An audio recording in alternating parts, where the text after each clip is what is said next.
Hi, my name is Stephen Hartman. I'm from Mid-Sweden University in Sundsvall, Sweden, and I represent the Nordic Network for Interdisciplinary Environmental Studies, otherwise known as NIES. I'd really like to thank the Arctic Horizons workshop organizers here in Juneau for inviting me to come to this workshop and to present our project, Bifrost in English, Bifrost in Swedish, and Bifrost in Icelandic. So just to get all the proper or close to proper pronunciations out at the beginning for any potential audience members who have their linguistic preferences, there you have it. I couldn't be at the workshop, obviously, so I was delighted that the organizers were able to work out a solution where I could still present to you all via video like this. So just to give you a quick overview of what Bifrost is, it's a research media arts public engagement project. We call it an intervention, seeking to raise awareness about the realities and risks of climate change in our time through focused discussions, targeted communications, educational activities, and participatory art engagements in the public sphere. I should mention that this is the latest iteration of the Bifrost project, which is focusing on climate change, but it has had previous lives, and it will probably have lives after the current iteration that may not be exclusively devoted to climate change. But right now, this is our topic, and this is what we're putting all of our energies into.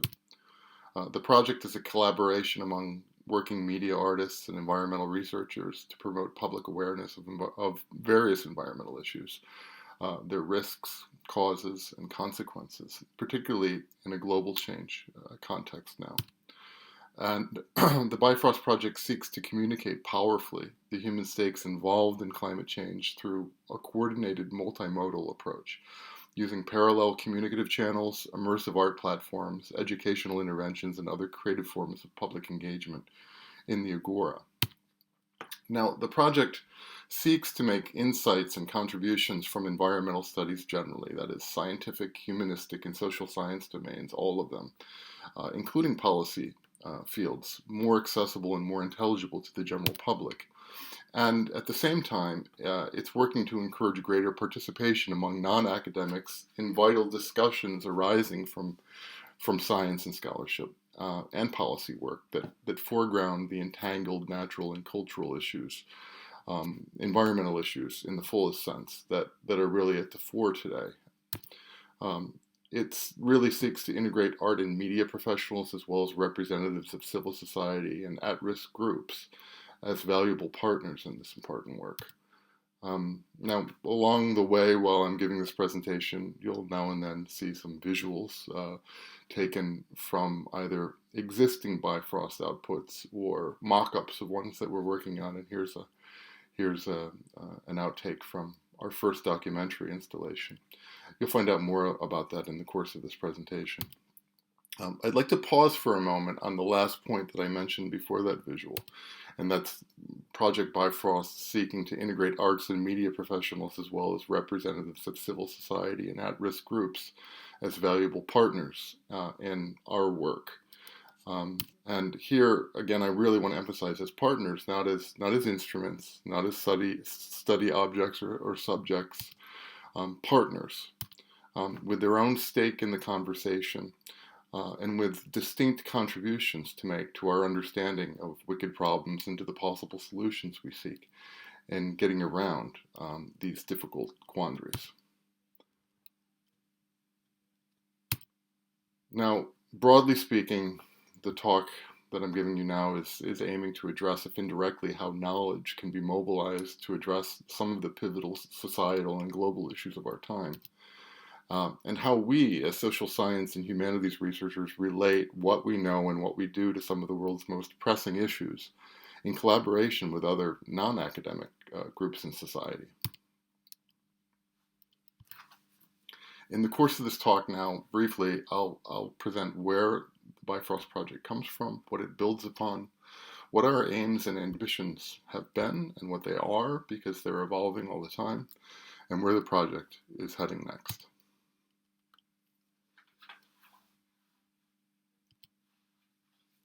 The project was born from the network NIES.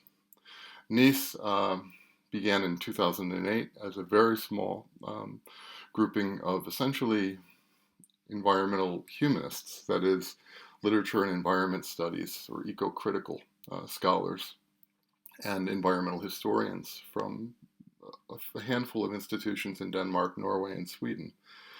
Since that time, in those 8 years, and with the help of generous funding from Nordforsk and from other national research foundations and funding agencies, our activities have increased, and so has our membership. So that I don't know the exact number these days, but we're definitely well over 100 researchers who are linked into the network on a regular basis and who meet with some regularity.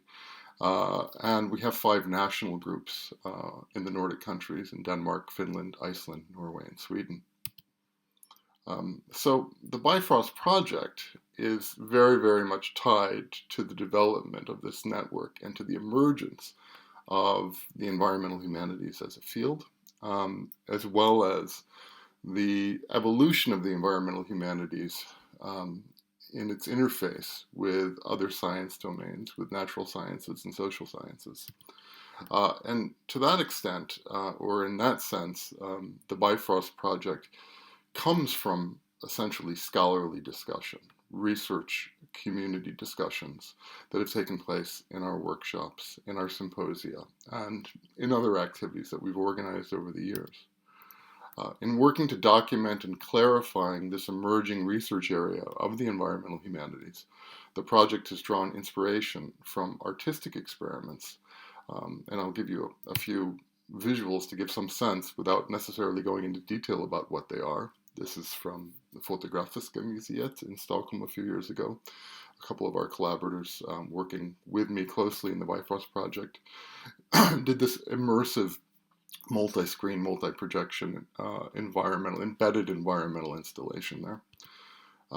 And also, this is something else that came from a Doctors Without Borders project a couple of years ago, looking at refugees in South Sudan, with the same collaborators, Peter Norman and Anders Björson, who are working closely with me and with others in the NIES network on the Bifrost project these days. The project is now heading here, and this is a still of a public square in downtown Stockholm called Sergels Torg, where we have in the background Kulturhuset. Kulturhuset is the home of many gallery spaces, many different fora for cultural engagement, including home to the National Theatre here in Sweden. So this is right next to the central station in Stockholm. It's really the agora in the heart of the city. But the project really began with quite modest ambitions at the Sigtuna Foundation, which is now NIES's home institution after our Nordforsk funding period, and for the next several years we'll be basing most of our activities in terms of our research conversations, symposia, and workshops here. And it began with the development of this network, which, as I mentioned before, was quite small at the beginning. And when it began, NIES actually identified itself as an environmental humanities network, interdisciplinary environmental humanities network. And we sensed that we were trying to do something that others had spoken about, but which we hadn't found really being enacted in reality very much. It was getting a lot of lip service, the idea of interdisciplinary border crossing environmental studies. But there weren't too many networks or study associations out there that were really living up to that ideal in practice. And this became something that NIES was all about from the very beginning, trying to draw together diverse groups, diverse scholarly communities. This is an exterior view of the foundation, which is this fantastic conference locale in Sigtuna, Sweden, the oldest continuously inhabited town in Sweden. And it's modeled on an Italian monastery. And this is where we tend to have our bigger meetings when we have them there, in the main hall at Sigtuna Stiftelsen. Now, over the years, we've organized, say over the last 8 years, somewhere in the order of 25 workshops and symposia that run anywhere from a couple of days to a full week, as well as researcher training courses for postdocs and PhD students. inviting people really from all over the world, but with a heavy emphasis on European, and because of the nature of our network, of course, Nordic cooperations. And these are just a snapshot of a few of the different projects and symposia that we've organized. The first one, the environmental humanities, was, well, it's not the first NIES symposia, but it was the first really big environmental humanities symposium back in 2011 in the Nordic countries. And it aggressively tried to actually bring in many different discourses, many different discourse communities into a single conversation about the sort of most pressing environmental issues that environmental humanities and social science scholars, as well as natural scientists, needed to be directing their energies towards and cooperating on. Now, we've had about, as I mentioned, about 25 of those. That particular meeting in Sigtuna in 2011 had close to 100 people, somewhere between 80 and 90, I think, people, for about a week there at the conference center. And we had immersive discussions, and we paired it up with a researcher training course that was intensive as well for several days, that brought in 30 graduate students, PhD students, and postdocs. And at that meeting, I think that really set the agenda for what NIES meetings would be like in the future. And here's some idea of the different kinds of scholarly communities that the network has tried to bring together into closer conversation and collaboration. And I won't read through this list here, but I'll just sort of shine it up there for a minute. You'll notice that some of these are not in themselves disciplines, but already interdisciplinary study areas, like landscape studies, tourism studies, etc., gender studies. Other areas are also interdisciplinary to a certain degree, or multidisciplinary to a certain degree, by way of their own sort of historical development, such as in the areas of human geography to a certain extent, and education for sustainability. But in any case, what the vision of the environmental humanities that we've embraced and that we've been trying to promote is very, very much tied to what we've tried to do as well with the Bifrost project, which is an outgrowth, one particular outgrowth and one important engine of the work that we've been doing to try to create integrated communities that cross scientific and disciplinary borders.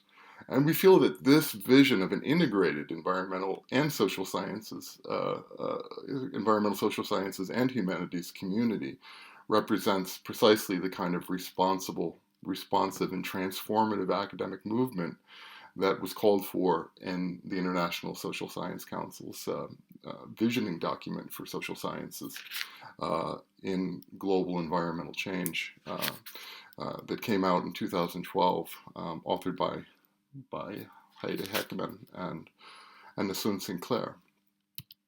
Now, here's what we think this can look like. This flower diagram is meant to suggest, well, not anything normative, but rather a model of thinking. You know, you have the different petals here of history, of literature, of philosophy, anthropology, geography, archaeology. And these, of course, are the basis on which truly integrative interdisciplinary work functions or can achieve its goals. Without those strong disciplinary petals or foundations, of course, it's hard to really have effective integrative interdisciplinary or multidisciplinary work. The environmental humanities that we've envisioned exists at the nexus of these different petals. So it neither encompasses all of those foundations, but it certainly builds upon them. And it's in that conversation point there in the middle where there's an interface between these different traditions, between these different, to a certain extent, epistemologies, different methodologies and approaches to environmental studies, that we've been trying to drive an integrated environmental humanities field. This, of course, can be expanded, as in this view, which also sees certain border liminal areas where you find between history and literature, between literature and philosophy, between anthropology and human geography. Different communities that may not encompass all of the others, but may encompass a couple of them in prominent ways, and build up their own discourses. And of course, we can extend it, as in the archaeology petal here, to encompass many different areas as well, that those discourses in those particular subjects or disciplines might already encompass. But again, this is not meant to be normative. This is meant to be illustrative of the ideal to which we've been striving in our own work as a network. And I think this is important because it informs very much the mission that we see ourselves trying to forward with our outreach project, with our media and arts and research communication project. What defines that center? Well, the question of what can lead us to a sustainable future is far too complicated to be satisfactorily addressed within the borders of single disciplines, we feel, and from the perspective of one kind of knowledge. We believe that we need academics and non-academics collaborating. We need biophysical scientists, we need humanities scholars, we need social sciences, arts and education specialists, heritage specialists. So we need to bolster and we need to sort of drive forward a problem-driven approach towards questions that are really the pressing questions these days, that require different kinds of knowledge, different kinds of expertise, and different kinds of approaches to common questions. And so that's the academic part of this, but beyond that, we also need to work together as academics, as researchers, with those who work closely with nature and environmental issues, who are not academics necessarily, those who work with social systems who are impacted by environmental factors.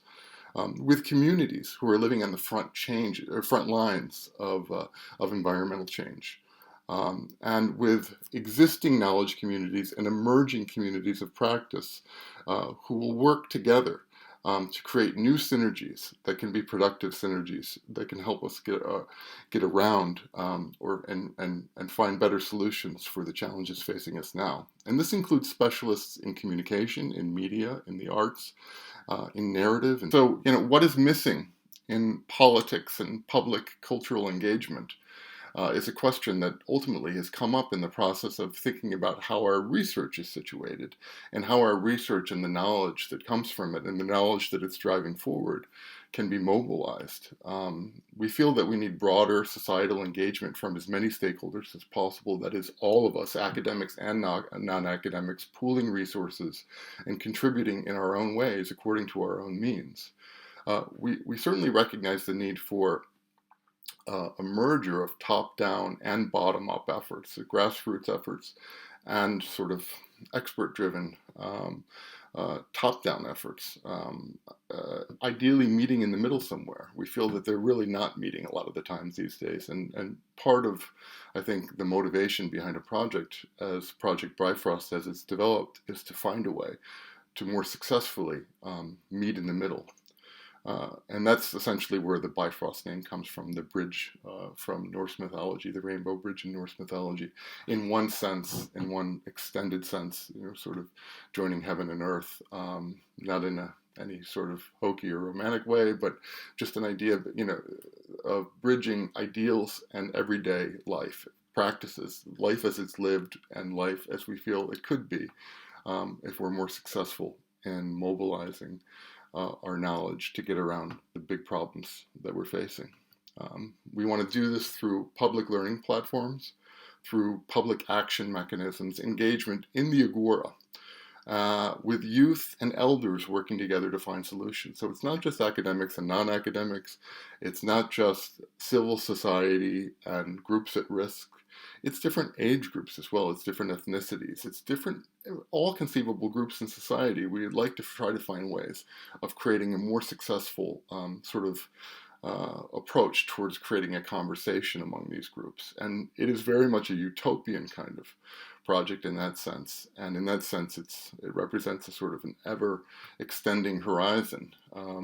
It will never be fully achieved, but if we achieve even part of what we're trying to do, maybe we'll manage to be doing more than we've been able to do in the past. Quite a bit more, I hope. So as part of our work within the network, we've had these meetings. We've had now, in terms of numbers of academics who've come to these meetings over the past 8 years, it has to be now in certainly in the high hundreds or maybe even thousands who in some way have partaken in these meetings.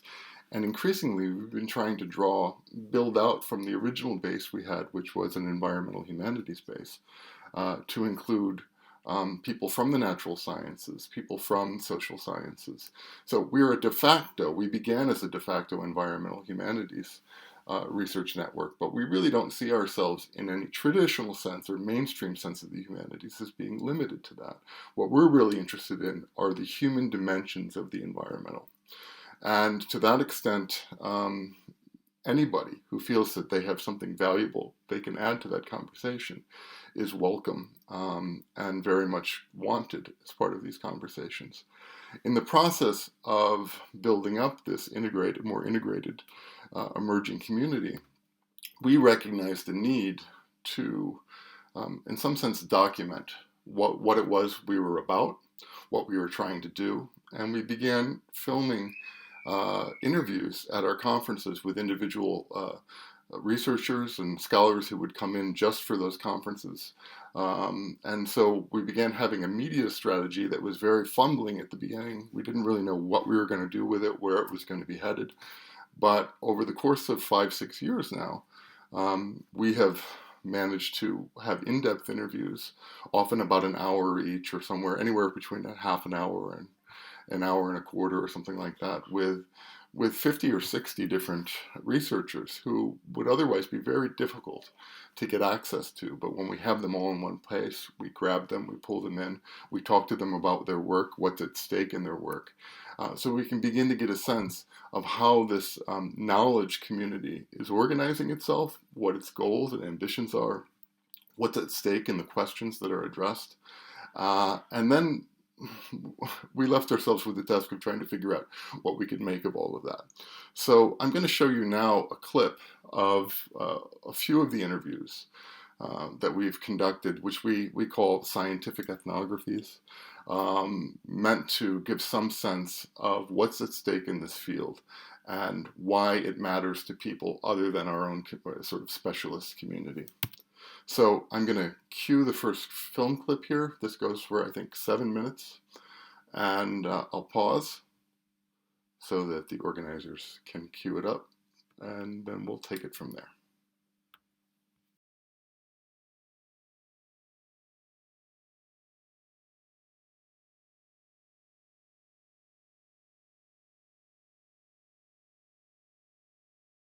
The Igloolik project was a collaborative project that we developed in the International Polar Year with Inuit hunters and geomatics engineering students to come together and develop a tool that hunters can use to document their observations of the environment as they're doing their activities. So in the past, in documenting Inuit knowledge, we had relied on interviewing people.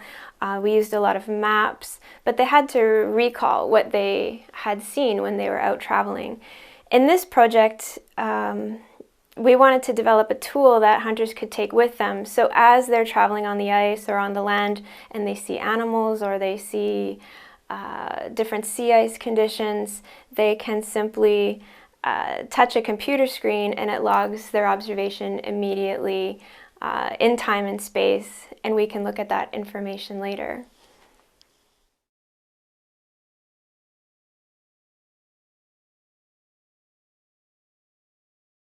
When I think about petroculture as a term, I think about the fact that every element of culture has a material basis and owes itself on some level to some form of energy and extraction. Petroculture is modern culture. Petroculture is normative everyday culture for many people in the wealthier parts of the world. Petroculture is the suburban mallscape that I'm very familiar with as someone who lived for years in Southern California. Petroculture is the highway complex. Petroculture is even the ink that prints my responses to students' papers or the draft text for my book, Living Oil. Petroculture is everywhere. It's inside my teeth in complex polymers that are fillings. It's in my clothing. It's running through my body. Petroculture is me. And again, it may also be you.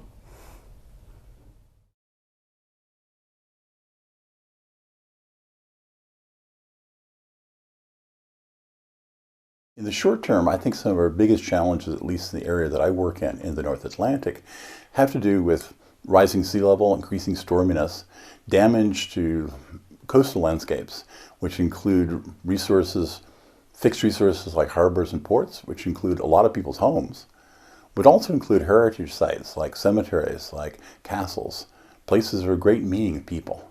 And from an archaeological standpoint, a great many archaeological sites extend back thousands of years in the past, which we're now increasingly realizing can be made use of through a range of new techniques to give us information we can find no other way about past environments, about past climate change, which can help to inform us about what is happening to us in the future. So we have a need to rally resources across the world to respond to these kinds of threats, which can't be stopped by stopping a bulldozer. The sea isn't going to be turned back by us enacting a law. Rising sea level and increasing storminess pose a threat not only to known and recently discovered heritage sites, but also to the scientific record that we need to better understand and to reconstruct changing climate through time. One of the things we're discovering is archaeological sites are an incredible archive for information about the past distribution of animals and plants, about currents, about food web that we never realized we could access until the development of ancient DNA studies and isotopic studies that are broadening every week. It's a bitter irony that just as we are really getting ourselves in position to make use of these incredibly rich stratified archives taking us back thousands of years in the past, they are being destroyed.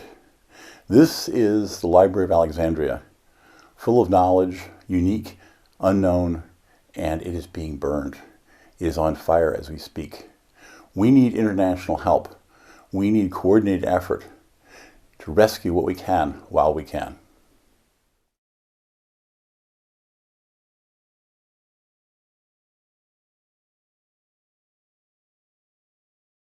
If you look at the last century, it's fascinating that the environment or the economy are often framed in terms of crisis.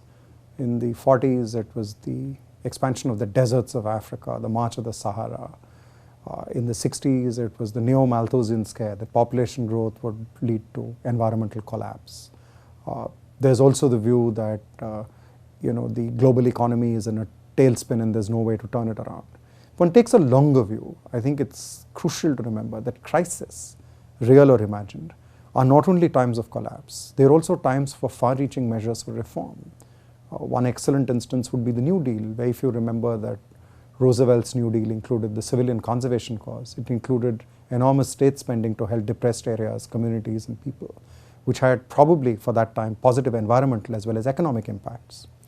My sense is that if you take a longer view, and one can't help but state, one of the oldest urban civilizations in the world 5,000 years ago was in the valley of the Indus. And there's enough work now to show that the collapse of the two major cities, Harappa and Mohenjo-daro, about 1600 years before the birth of Christ, before the Common Era, was probably because of the shift in river systems or a dry spell. But we also think that these civilizations didn't entirely collapse. They collapsed in one place, they continued in another. One could give similar instances in Chinese history. So if one takes a longer view, crises are amenable to human action and endeavor, not only through innovation, but through social political reorganization. And it would be helpful to keep this longer view in mind and not succumb to despair.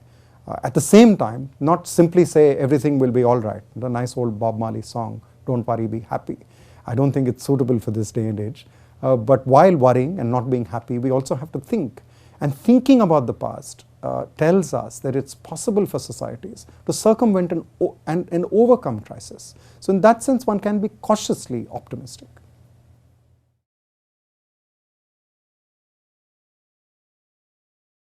how can we use these materials in another way, in a more dynamic way, as anchoring the communication of knowledge and science to a wider public, not just a specialist audience, in ways that moved away from stale conventions into more direct and engaging forms of addressing an audience. And that has, for instance, the style of the interviews has everything to do with that. You don't ever see the person asking the questions. You don't ever hear those questions. What you do have is a narrative coming from the interview subject, speaking directly to an audience member. And whether that audience member is one person, or whether that audience is 100 people or more, doesn't really matter, because each person is being directly addressed, and that's part of the aesthetic choice that has been made in this. And it's one of many different aesthetic choices that have been made as we've begun to think about how can we utilize these materials to take the conversation further than we've managed to at present. And this has resulted in our thinking in all sorts of new and experimental ways, and sometimes in risky ways, about how we can change the nature of communication of science, and also what we can hope to achieve by doing that. So, this was the very simple sort of first form triptych of the Bifrost Developing the Environmental Humanities documentary installation that we shot, which made use of some of those materials and coupled it together with sound materials and with different landscape and other visual materials in a way intended to provoke thought, provoke reflection, and hopefully encourage people to be thinking about the issues that were raised in the documentary installation long after they had left the on-site installation. So this work and these approaches didn't arise in a vacuum. They were informed by earlier work from our artistic collaborators, and there have been two artistic collaborators who've been crucial to this whole process since we began this work a number of years ago, and they're Peter Norman, a video artist, and Anders Peterson, a designer, and who comes out of journalism and photography. Peter Norman, again, one of our core collaborators, together with Jeff Morey and Jacqueline Passmore, worked with urban projections in an urban setting, focusing on the Art Deco futurism of the Mercy Tunnel air vent building as a departure point, looking at, as they call it, a sort of cinematic space, and this, as they've defined it, a breathing structure. The ventilation function of the air vent building, that is the cleansing of air within a system, struck the video artists as a beautiful metaphor for life and the act of breathing, and they drew upon links between cinema, architecture, urban movement, and the two cities, that is New York and Liverpool. And Liverpool was then the cultural capital of Europe, and that's why they were there to do this large urban projection on urban structures in Liverpool. And they looked at the two cities on the transmitting and receiving ends of urban migratory history. What's useful from our point of view within Bifrost is that the technique that Peter Norman, together with his collaborators, developed is one that we're now adopting into the newest iteration, the latest iteration of the Bifrost project, and I can explain a little bit about that in a few minutes. But just to give you some sense, I don't think stills really give a great understanding of how an installation like this on a large urban structure actually can come off. So therefore, let's take a look at clip number 2. It's just a couple of minutes.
I'm going to now show you a little and tell you a little bit about the I Am Here project, which in many ways it developed in parallel with the first installation that we produced in the Bifrost project. And Anders Bjørsen and Peter Norman, who work closely with those of us in the network on the academic side and the production of the Bifrost outputs, were the real main engines behind I Am Here. And the project was done in collaboration with Doctors Without Borders.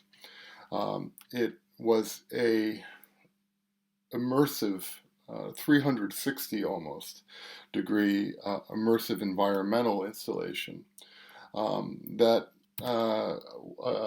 was built upon field work where Peter and Anders went down to South Sudan, to Yamam, South Sudan, and spent time in a refugee camp there. And the project really aims to bridge the geographical as well as the emotional gap that exists between life in a refugee camp and life in the Western world, in this case, Sweden, where it was shown. And Anders and Peter traveled there to a really unforgiving sort of landscape, this home to hundreds of thousands of refugees in South Sudan, and they shot life in this camp with a specially designed 4-camera rig, as well as single-camera testimonials, interviews and testimonials with people who were living in the camp. And this resulted in a 37-minute, 4-channel immersive installation surrounding the audience, the visitors, and immersing them in the situation, effectively removing as much as possible the physical and emotional distance between their world outside the installation and the world that they enter in the installation. And this actually traveled around to different, and here's a mock-up of what that sort of looked like. And this traveled around to Sweden's 3 biggest cities, where it was put on in 2 shopping centers, and then in the city square in Stockholm, Malmö, and Gothenburg, Sweden, and had something like 5,000 visitors, many of whom were greatly affected by the experience of going in and experiencing this. And I'm just showing you sort of a clip, but it's the process involved in storyboarding, something that actually is synced together on 4 different screens simultaneously. It's actually quite deliberate and logistically difficult sort of artistic process to do that. This gives you some sense of the scale of one of the installations, because essentially what they did was construct a temporary structure in which they could show this immersive installation in 360 degrees in these different places around Sweden. Then it finally moved to a gallery version in 2014, and was in not a permanent but a much longer-lived exhibition existed in this gallery version, and was shown for several months. It gives you some sense of the interior, exterior. I'm going to cue film clip 3 here, and it's really just a couple of minutes as well.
Okay, so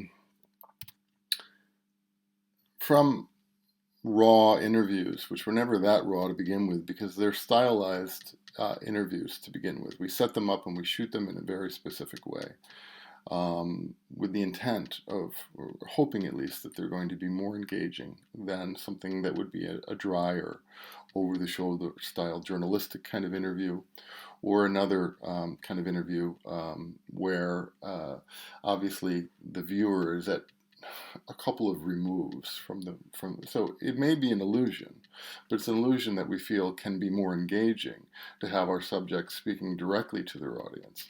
And on top of that, we've worked hard with those materials to recraft them as part of an artistic process that allows academic and scientific content to merge more fully with aesthetic and effective dimensions of these materials to hopefully have a more engaging effect on audiences that will live beyond the moment of actually experiencing this communication.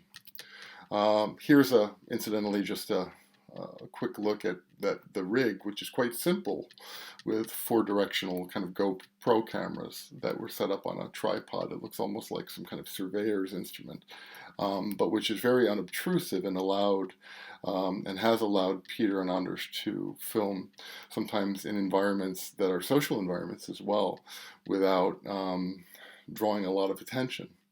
And changing the dynamic of what's going on around them. This is us when we were actually at Salton Sea back in October, when we were filming in the United States, looking at the intersection of climate change and drought in California and in Oregon. And this just gives some sense of what is actually important, or what we see as important about this cooperation, namely that the artists are with us co-producers of knowledge. So science itself is driving forward knowledge, but knowledge really becomes enacted in communication and in communicative contexts. And more, this is why we've been turning towards in situ forms of communication, where we've been turning to more and more activities that can take place in the agora and have the ability to engage audiences that may be seen in some sense as accidental audiences. And in some ways, those are the audiences we want to engage more and more. And so it's the sort of thing that once we've done it, of course, it's very mobile and can be put up in different contexts and at different scales. So here's one scale, and those screens can be much, much larger or much smaller. I'm going to cue film clip 4 here.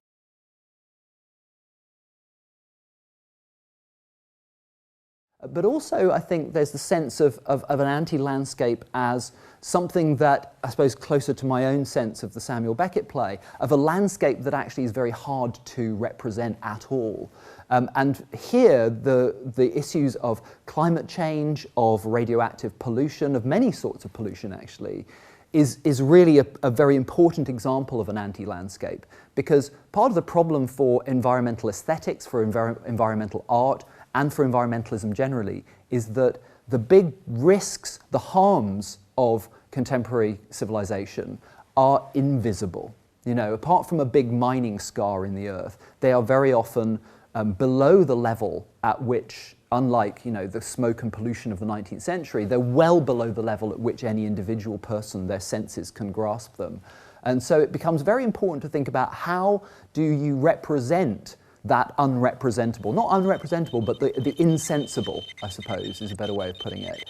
And there, actually, it seems to me that it's the new digital media that are giving us access to that actually, much as I kind of might mourn it, lyric poetry, novels, traditional still photography just don't yield these things very effectively.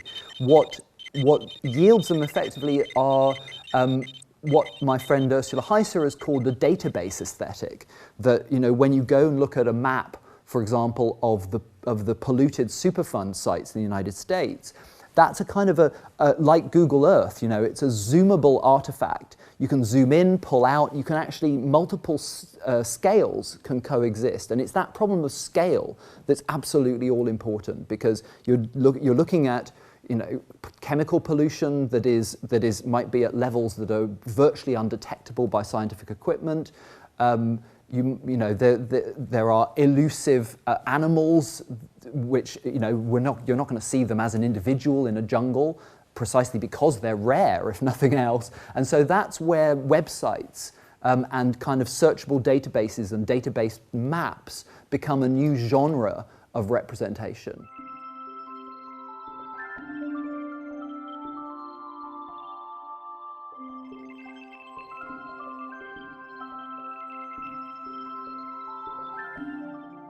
And so I'm concerned about the environment, but I'm usually concerned about the planetary environment, the ozone level, global warming, large-scale things that occur in different parts and actually cross political boundaries.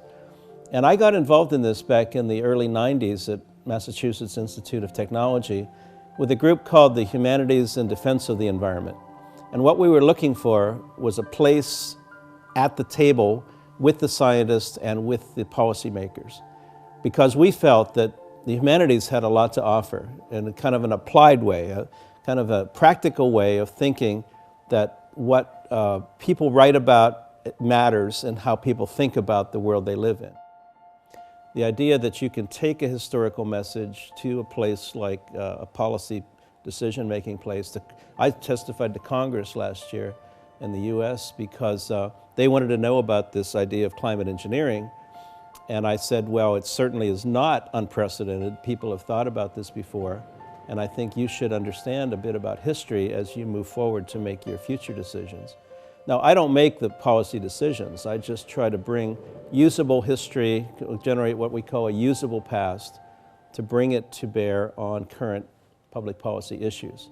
And I'm not an engineer, and I can't do everything, but I think having humanists on the team is a very important step to take to help make the team a little more resilient and much broader in their ability to communicate.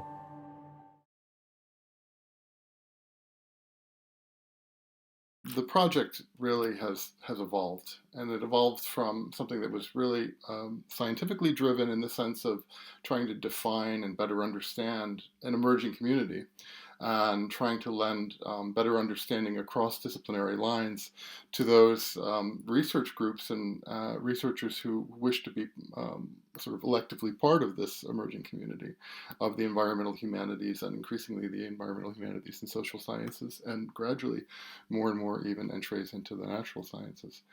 Now, from there, the project has evolved in recent years especially, so that it's experimenting more and more with new approaches to public communication, to new modes of framing and presenting scientifically anchored or driven narratives to enhance public understanding of different aspects of environmental change. So the movement, broadly speaking, has been one from looking internally and trying to get to grips with clearly an emerging community that was still hard to pin down at first, to now looking outward and how we can apply and convey the knowledge that's coming from this field and coming from other areas of environmental studies. And so these experiments themselves, that is the forms in which we've tried to increasingly address different groups within the larger public audience, these have evolved as well. And so our latest efforts focus on developing new ways in which artists and academics and other actors in civil society can work together. And I think that the last clip I just showed you is it's already leaning in that direction fairly early on in our collaborations. And we were already interested to see how researchers working together with artists could enhance understanding. But now I think we've sort of taken that a step further with the idea of communicating vital knowledge and enhancing public understanding by using new media tools, by exploring new ways or new modes of storytelling, new formats, by prioritizing at the same time a more democratic coalescence of scientific knowledge and other traditions of knowledge and understanding. And by coordinating already existing channels or resources in new ways to enable more effective forms of public engagement, and also to help activate diverse groups by promoting and reinforcing their own agency. So what we've been trying to do by example, I would say, within this project, is to see how art and science working together can reintegrate, in a sense, to help lead the way by applying state-of-the-art scientific knowledge, innovative tools of communication, fresh formats and modes of storytelling, different forms of engagement, and thereby working to close distances that are emotional, intellectual, geographical distances, environmental distances, cultural, political, and that list could be extended. But in a sense, again, leading by example. And this leads us really to the next iteration of the project, which is the Bifrost. This is the beginning. This is a strategic focus and application of all of the work that's been assembled within the Bifrost media work and communication and archival sort of video work that we've been doing, and applying it to a focused area, and that's really focused on climate change. So, for instance, back in the fall, a number of us went to the United States. We went to California and to Arizona, or not, pardon me, not Arizona, but Nevada, and to Oregon. And we were interested in taking a look at and documenting the interface, let's say, or the intersection, rather, of climate change and drought as a problem. So here we are in Oregon, and looking at and filming fire-decimated landscape. There's been much greater, of course, and much more severe and much more frequent wildfires as a result of the drought situation, which is worsened, of course, by climate change. Here we're looking at 1/4, or at least a slice of this fishing hole in a river system in Oregon, where essentially we had about 1/4, as we were led to understand, of all of the native steelhead, or the wild steelhead population assembled in this one fishing hole. And while it was an impressive sight to see all these fish gathered there, it was scary at the same time to think that 1/4 of them were all gathered in this one hole, because they were quite finite, and it seemed quite a small number, and that's indeed because it is a small number. The population has decreased as a result also of climate change and global warming and warming of the streams.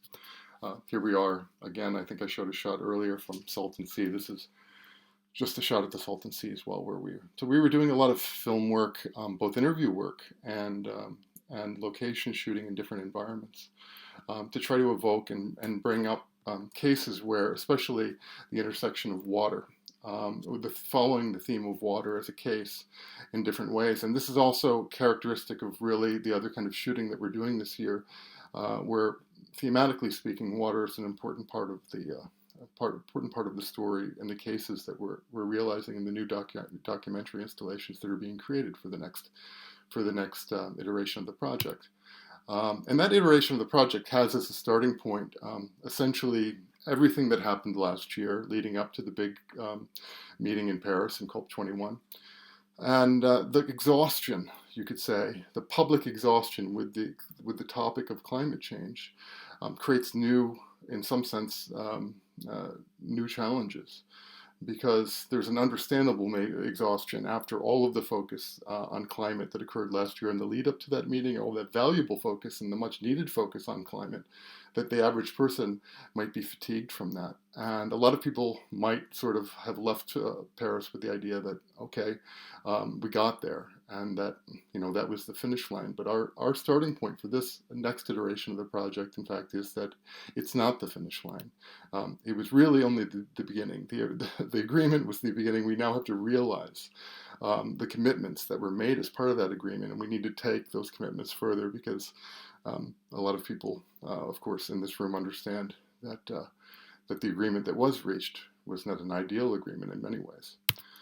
So the beginning is now, and this is why we're calling the next iteration of the project Bifrost. This is the beginning. It's a multimodal approach to research communication, and it still builds heavily, of course, on the intersection of science and art and professional media collaborators who are co-shapers of the message, and who also are important co-framers, actually, of the knowledge as it sort of passes into different kinds of public outputs. And just to give you some idea about where this will take place, when it will take place, we actually are making the next iteration of the project, which is certainly the most ambitious one to date. Something that ideally will be able to move around, that will be mobile. But the inaugural action, as we're calling it, for the next Bifrost project initiative is a year from now. It's going to be in Stockholm at Kulturhuset, Sergels Torg in Stockholm. And this is a shot at night of Kulturhuset. I mentioned this earlier, so I won't explain it again. I will just explain that it's really a democratic space. It's a democratic space because it's right next to the central station in Stockholm. It's in the heart of the city. There's all sorts of shopping areas around there. You've got, of course, the major cultural center of Kulturhuset itself there, with gallery spaces and libraries, and with the major tourism center, for instance, of Stockholm, right there on the ground floor. And then, of course, the State Theater, which is based there as well. And, literary events and different artistic events happen there all the time. And at the same time, it's a place where a lot of people go and a lot of people pass through. So it's a very democratic space in that way. People from all walks of life go through this place. So we've chosen this place specifically with that in mind, because we really wanted to address our next iteration in the Agora, and where we had the greatest opportunity to connect with the largest number of people and the sort of representative groups of people in society. So I mentioned how we filmed around the theme of water. This is part of the case studies that will be emphasized in the different mini documentaries that we produce as part of the installations that will be produced here. And here it's worth sort of just flashing this back up here again, this idea of the environmental humanities and social sciences being at the nexus of a number of different discourses. I think that the same idea or a correlative to this idea applies to how we see the different actors coming together from academia, from the research world, from civil society, from the artistic community, and coming together in this multimodal action. So this gives you some sense of the different components that we're working to integrate into this action.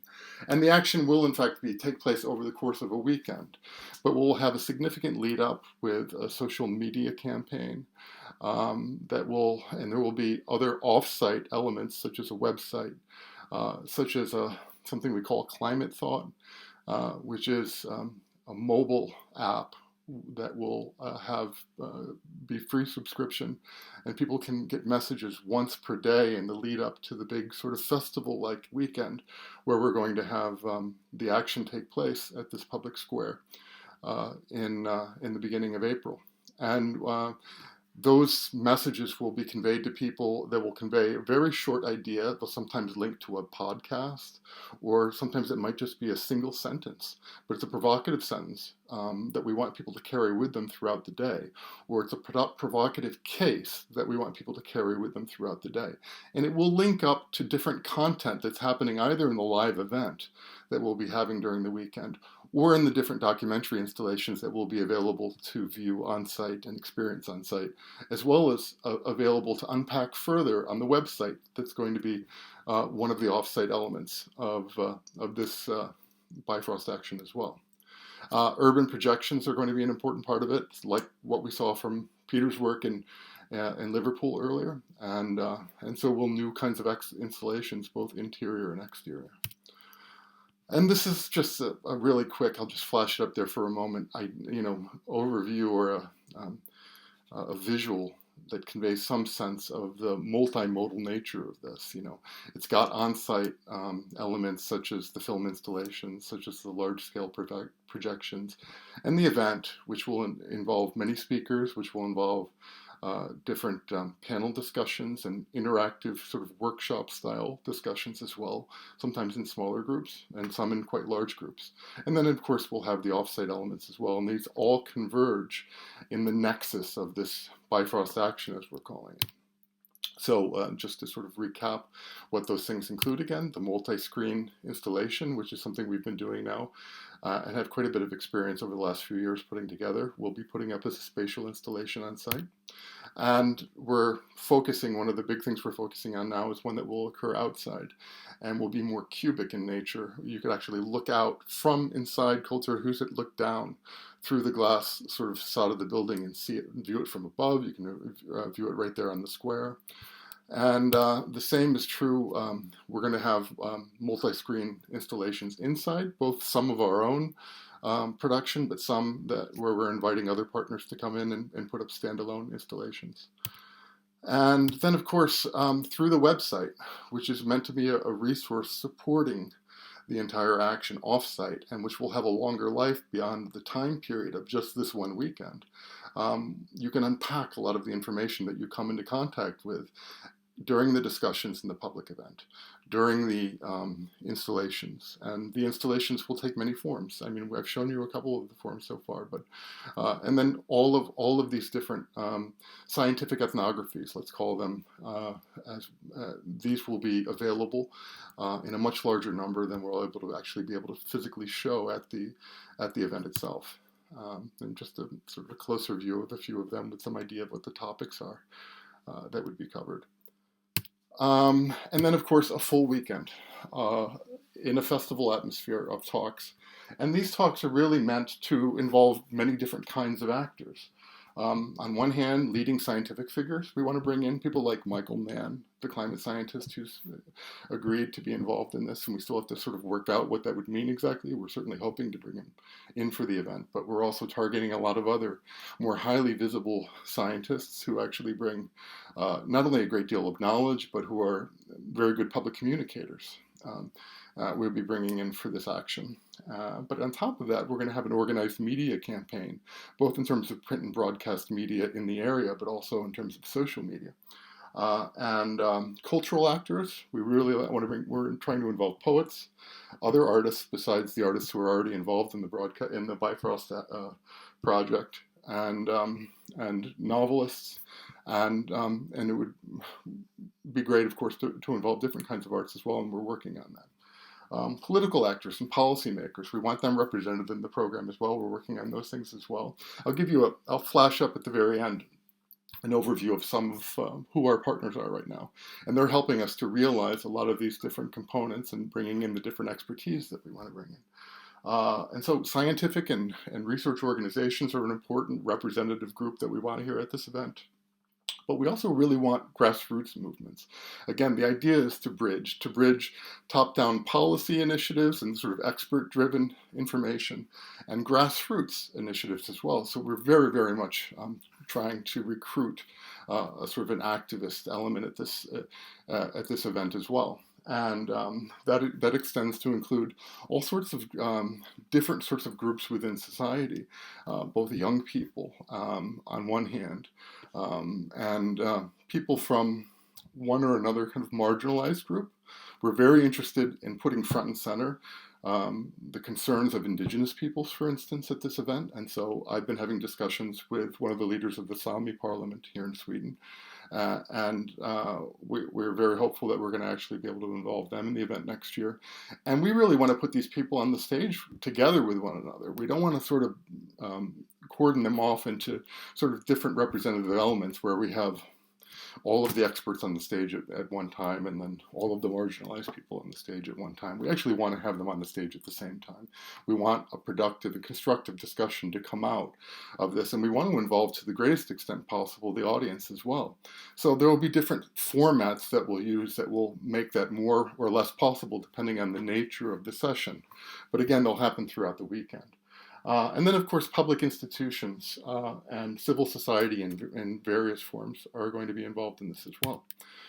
So there you have the sort of overview that I just sort of took us through.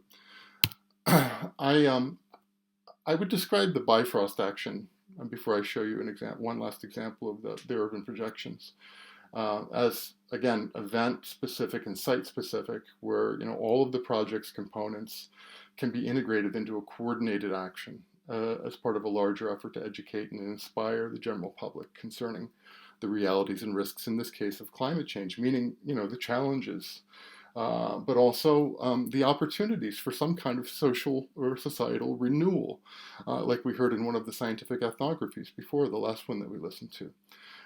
This is an opportunity to change the conversation, or to change the terms of the conversation. And so that's where we very much hope that this is not about a linear communication of knowledge from the informed and from the experts to the uninformed, to the uninitiated.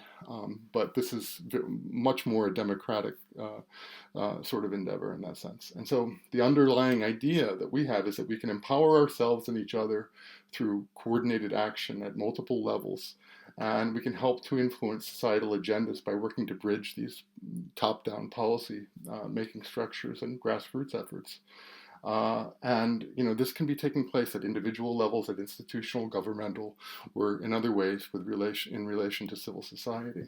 So the aim, once again, is to inspire individuals and communities through the arts, through education and science, working together in proactive mitigation efforts, growing personal and public awareness, vigilance, and the transformation of awareness into action. Here then is, an example.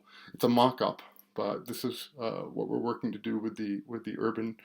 You would actually look out of the center where the public events, where the live events would be taking place at these structures, where we'd be projecting not just still images, but moving images as well. And here's, once again, is an exterior view of the entire complex, the square, and the cultural center as well. And there will be other standalone exhibitions that we're inviting in that we're not producing, but partners who'd be coming in, and we'd be making space available for them to be putting on their installations and exhibitions as well to augment the program. Earth 101 is one that we're working on right now. A colleague at the University of Iceland who runs this terrific project, I'd urge you to take a look at it online, is working to have a project that would involve poets with original contributions, poetry on climate change, that would then also be translated into different languages. And so there would be an event element based on that and maybe an installation. And again, those are the components, once again, to give the broad overview. So that's Bifrost. This is the beginning. This is where the project and the type of work we've been doing, it's the next logical step, we think, in this work. In many ways, it's very ambitious. And I think what's important about it isn't that there's nothing normative about this. We don't really expect people to be able to be doing things the way that we're trying to do them now. We're trying to explore this as a new model. You could say, in one sense, is it our job to be organizers? And in one sense, I guess the answer to that is, could reasonably be no. Somebody else should be doing the organizing.